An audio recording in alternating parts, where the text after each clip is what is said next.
Dani payti qaynotalar kelinlarning yuziga qaramasdi, kelinlar bilan gaplashmasdi, kelinlar bilan bitta xontaxtani ustida o'tirib ovqat yeyilmasdi. Shunaqa darajagacha ularning o'zini qaynotani o'rni bor edi, hurmati bor edi. Hozirgi qaynotalar qaynanadan ham o'tib ketib, shu qaynotalar ham qaynonalik qilishayotgan ekanda, o'zini o'rnida o'tirmaydi. Ayollarning ishiga aralashib, oshxona, tovoq, butun qozon chochuvga aralashadigan bo'lib qolishibdi. O'zi qaynota bilan kelin bitta o'zi xonadonda qola olmasdi. Qoldirishmasdi bizani ham. Kimdir o'tirardi uyda. Lekin hozir qaynona ishga chiqib ketgan, qaynota uyda. Qaynotaga na kelini gapira oladi, na o'g'li gapira oladi. Shundan foydalanib, ular kelinga tegajoli ham qilishyapti. Lekin kelin buni isbotlab bera olmaydi, chunki har nimaga kelinni aybdor qilib qo'yishyapti. Chunki topib olishgan maqoli bor. G'unachin ko'zini suzmasa buqar qonini uzmaydi deb. Bu joyga bu maqol umuman to'g'ri kelmaydi.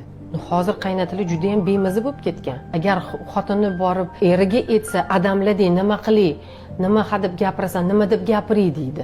Yana u bechora kelin tuhmatga qolib ketyapti. Lekin bundoq olib qarasangiz, kelinga juda ham qiyin. Erini pig'liga qaraydimi, qaynota qaynonani aytganini qilib pig'liga qaraydimi, bu yerda o'zini bolalari bor, keladigan qaynagachi, qaynasi har bittasiga unga o'zini e'tibor qilish kerak. Bitta odamga bu ko'plik qilmaydimi?